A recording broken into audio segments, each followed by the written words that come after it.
tym odcinku chciałbym opowiedzieć, jak doszło do napisania przez Jana Pawła II tryptyku rzymskiego.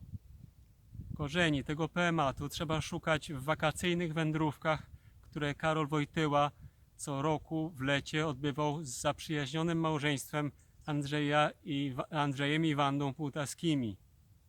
Brali namiot i udawali się w Beskidy Wschodnie, okolice źródeł Wisłoka. I tam biwakowali w lesie, na łąkach, kąpali się w Wisłoku, celebrowali Eucharystię i rozmawiali o sprawach istotnych.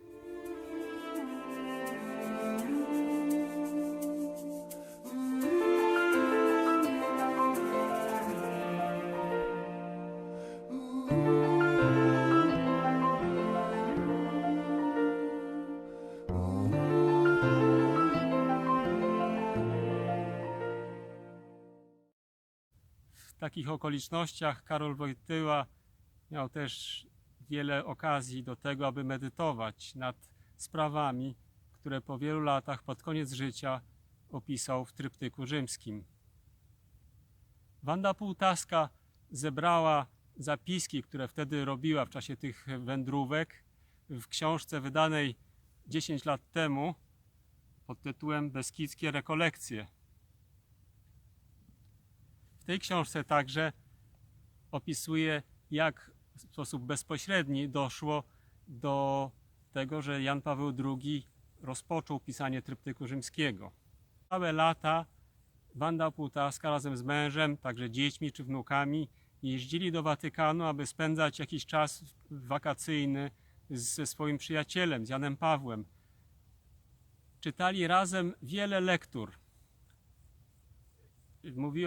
Wspomina w książce, że przeczytali Całe ogniem i mieczem, przeczytali pana Tadeusza, literaturę polską. I kiedyś pewnego razu Jan Paweł II, zastanawiając się, co następnego warto by przeczytać, mówi, że może Wanda by znalazła coś Zofii Kossak-Szczuckiej.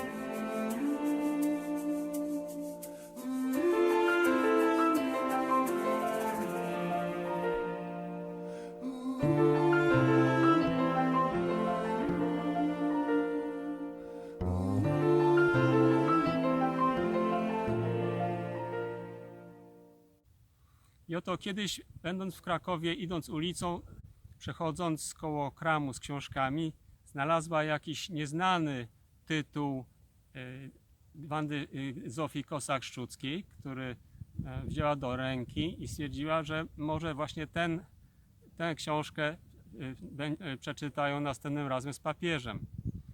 Książka ta mówiła o pewnym księdzu na Górnym Śląsku, który brał udział w działaniach niepodległościowych wtedy, kiedy Polska odzyskiwała niepodległość 100 lat temu i został wsadzony do więzienia za to. I tam w tym więzieniu miał dużo czasu i łamał się ze swoimi myślami, bo był też poetą i mówił, no, co mi szkodzi, napiszę te wiersze i tak nikt nie musi ich potem czytać. Jan Paweł II przerwał jej i mówi, o, to zupełnie jak ja. Na to dr Wanda Półtaska mówi, to musisz to napisać. I tak powstał tryptyk rzymski.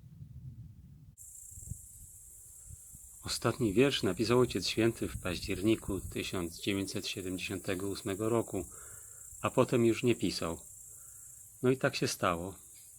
Napisał, trochę kreślił, potem ja przepisałam na czysto, Andrzej na komputerze i tak powstał tryptyk rzymski.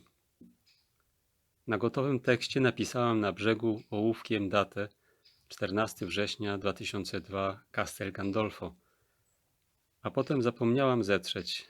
Kiedy tekst został oddany do druku, też tej daty nie zauważono. Odbiła się ona na faksymile i zdradziła mnie, bo po wydaniu książki zadzwoniła do mnie moja przyjaciółka, przełożona pewnego klasztoru i mówi, przecież to pismo pani doktor, ta data. Prawda, moją ręką napisana jest ta data na brzegu kartki. Tryptyk, poetycka synteza myśli Karola Wojtyły i wiersz o strumieniu. Wiemy, gdzie jest ten górski strumień. To Wanda Półtaska w epilogu swoich wspomnień Beskidzkie rekolekcje.